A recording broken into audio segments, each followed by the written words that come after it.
नमस्कार, हमारे साथ में है भारतीय जनता पार्टी आदिवासी समाज के माजी उपाध्यक्ष माजी अध्यक्ष श्री विजय जी कुलमिठे। सर, हम आपसे ये जानना चाहेंगे, कल 148वीं पुण्यतिथि थी बिरसा मुंडा जी की और आदिवासी समाज के अभी तक कोई प्रश्न हल नहीं हुए हैं। आपने कल एक अपने विधायक को भी इस बारे में कहा था, क्या समस्या है और क्या आदिवासी के प्रश्न है जो रह गए हैं? सर, मैं भारतीय जनता पार्टी आदिवासी आघाड़ी का माजी अध्यक्ष हूँ और अभी फिलहाल में मैं उपाध्यक्ष हूँ पश्चिम नागपुर का। तो मैंने काफी बार नहीं किया आदिवासी के जो आदिवासी का स्कॉलरशिप का प्रश्न है। 10 फरवरी को हमारा पार्टी का एक मीटिंग हुआ था, उसमें कहा गया था कि जो भी कार्यकर्ताओं की समस्या है समाज के प्रति वो हमारे पास लाकर दो। तो मैंने वो समस्या रखा, खड़े होकर सारे सबके सामने बताया कि मेरे आदिवासी समाज का जो विदेश जाने वाला स्कॉलरशिप है उसमें बहुत सारी गलतियां हैं। अब वो गलतियां मैंने उनको वहां नहीं बता पाया, लेकिन मैंने ये निवेदन लिखा हूँ। इसमें बताया है कि उस गलतियां ऐसी है कि समाज कल्याण में पहले 100 के जो है क्यूएस जो कोड रहता है वर्ल्ड रैंकिंग का विद्यापीठ का, उसमें उनको ये नहीं है, उत्पादन को सीमा नहीं है। और दूसरा है कि जैसे जैसे लोग आते हैं वैसे वैसे ये नहीं आया तो उसके पीछे वाला, वो नहीं आया तो उसके पीछे वाला, बहुत सरल तरीके से वो समाज कल्याण का। उस बारे में मैं निवेदन देने के लिए निवेदन तैयार किया। फिर मैंने संदीप जी जोशी जी को मैंने निवेदन देने का प्रयास किया, तो उन्होंने धीरे धीरे करते करते मुझे उन्होंने 3.5-4 महीने से झुलाया। फिर मैंने दत्तके जी को फोन किया, तो दत्तके जी ने भी मुझे 10-12 बार फोन पे डाल दिए। तो मैं समझ गया कि अपना कुछ यहाँ पर होने वाला है नहीं। और फिर उस विषय को लेकर मैं थोड़ा सा नर्वस हो गया कि इतना अच्छा विषय, और ऐसा नहीं कि उन्होंने मुझे टाला और बाकी के बीजेपी वालों ने मुझे टाले, ऐसा नहीं है, ये विषय नहीं है। वहां पर कुछ लोग हैं जैसे कि किशन भाऊ गावंडे, ये माजी अध्यक्ष रह चुके पश्चिम के, तो इन्होंने मुझे काफी मेहनत की। अभी जो विनोद भाऊ है कनेरे, इन्होंने भी काफी मेहनत की, लेकिन एक लेवल तक की इनकी मेहनत काम आई। उसके बाद में एक अलग पड़ाव आ जाता है जो कोई सुनवाई नहीं होती, सिर्फ और सिर्फ कार्यकर्ता का यूज किया जाता है और कार्यकर्ता के यूज के अलावा दूसरा कुछ भी नहीं हुआ है।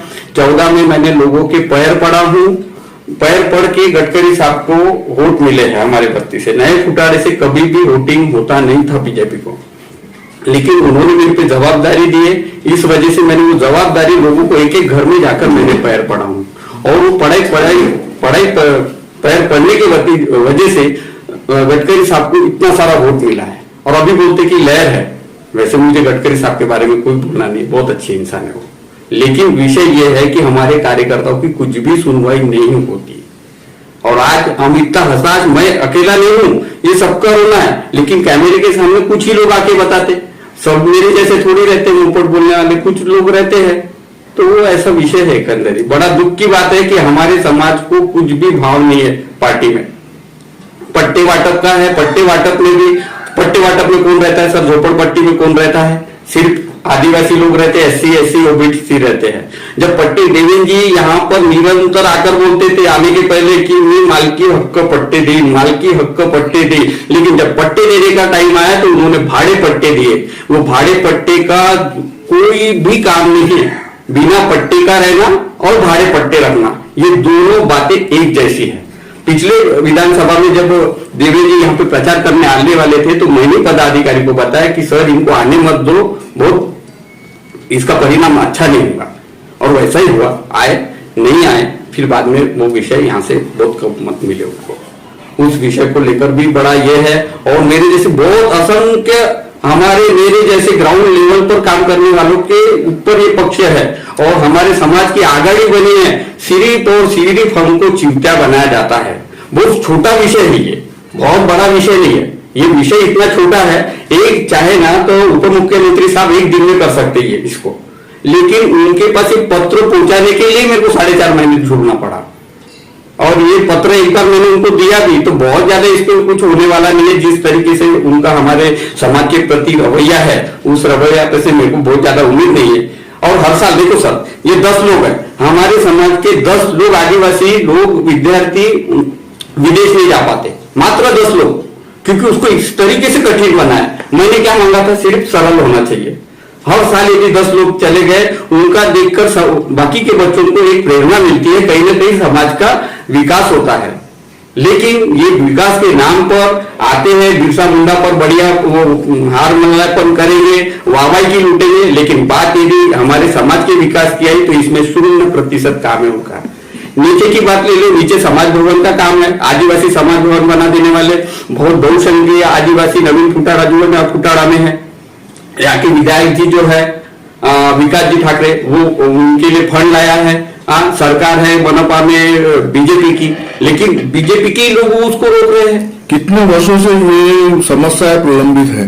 ये काफी सालों से, काफी बोले तो ये मान लो 2-4 सालों से है।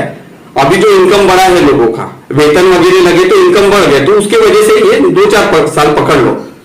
लेकिन इसका मतलब नहीं, मेरे ध्यान में जब आया, मैं पार्टी का पदाधिकारी हूँ, मेरा अधिकार है, मैं पक्ष के लिए लड़ता झगड़ता हूँ, वोट मांगता हूँ लोगों से, मेरे समाज को अपील करता हूँ, तो मेरा भी दायित्व बनता है कि मैंने समाज को, सरकार से कुछ न कुछ जो है त्रुटियां या हमारे समाज के प्रॉब्लम है, उसको मैंने समस्या हल करना चाहिए। एक समय में अपने माजी महापौर मायादेवी यूनादी थी, वो भी आदिवासी समाज से जुड़ी हुई है, वो भी आदिवासी समाज की एक वरिष्ठ समाज सेविका है। तो इसमें आप ये बताइए कि आप क्या कहेंगे इस बारे में कि उन्होंने कोई आगे में कुछ किया है कि नहीं? बड़ा अच्छा सवाल किया आपने। एक बार क्या हुआ था, मायादेवी सदस्य थी, आयोग सदस्य। मैं बहुत अच्छा सवाल है ये, बहुत दुख वाला सवाल है, बहुत अच्छा, मुझे अच्छा लगा। एक बार मायादेवी सदस्य थी, उस वक्त की बात बताता हूँ। काटोल रोड पर आदिवासियों के जो झोपड़े थे, झुग्गी झोपड़ियां, हमारा समाज तो रोड के किनारे रहने वाला है, काटोल में झुग्गी झोपड़ियां एक ऑफिसर ने अतिक्रमण करके लिए उनको उद्ध्वस्त कर दिया। उनको ताई ने नोटिस दिया था, वो अधिकारी को नोटिस दिया है, तो वो अधिकारी पहुंच गए गडकरी साहब के यहाँ। गडकरी साहब के यहाँ पहुंचने के बाद में वहां से उनके पीए जो है सुधीर जी, उनका ताई को फोन आया और ताई को बोल रहे हैं रफली की त्यांचा शोकांश कॅन्सल करा, खारिज करा। तर ताईने बोला, अरे ते आमच्या समाज नाही, ते चुलीत गेलं तुमचा समाज वगैरे म्हणे, पहिले ते शोकांश खाली करा म्हणे, त्यांचा वापस घ्या म्हणे। फिर ताई ने ये किया था, हमको बताया, मुझे भी बताया, मैं भी गया, तो उस समय ताई ने पार्टी छोड़ने का डिसीजन ले लिया था। फिर सारे लोग आए, ताई को समझाए। यानी कहने का मतलब इतना ही है कि बहुत आजादी से काम नहीं कर सकते पक्ष में। भारतीय जनता पार्टी में आप चुन के जाओ, कोई भी पद पे रहो, बहुत ही आसानी से आप काम नहीं कर सकते, उसके लिए एक दायरा है। मेरा एक आखिरी सवाल है आपसे, आपका क्या मुद्दा है और आपकी क्या आशा है सरकार से, और क्या आपकी मांग है? बस आदिवासी समाज का जो परदेशी जाने का जो स्कॉलरशिप है, वो ये सेशन शुरू हो गया है। मैंने पत्र में लिखा हूं, ये सेशन शुरू हो गया है, तो इस सेशन में मेरे आदिवासी के विद्यार्थी 10 लोग विदेश में जाना चाहिए स्कॉलरशिप से। सरकार को थोड़ा सा भी आदिवासी के प्रति ऐसा सहानुभूति होगी, या उनको लगता होगा कि उन्हें इनके लिए कुछ करना चाहिए, तो ये देखकर 8 दिन में देवेंद्र जी ने ये फैसला लेकर एक नया जीआर निकालकर वो इजी कर वो करना चाहिए। यहाँ पर जो जूना फुटाड़ा नवे फुटाड़े के बीच में जो समाज भवन बनना है, उसमें वो समाज भवन बन देना चाहिए, और जल्द से जल्द उन्हें मालकी हक पट्टे देना चाहिए, क्योंकि हमारे बस्ती में आधे लोगों के पास में कांग्रेस के हाथ के मालकी पट्टे हैं और देवेंद्र जी के हाथ के भाड़े पट्टे हैं, जो भाड़े पट्टे हमारे कोई भी काम के नहीं है। अगर मांग पूरी नहीं हुई तो आपके सामने हम समाज के साथ जाएंगे, आंदोलन करेंगे, समाज को घर घर में जाके बताएंगे कि बीजेपी हमारे प्रति अनुकूल नहीं है।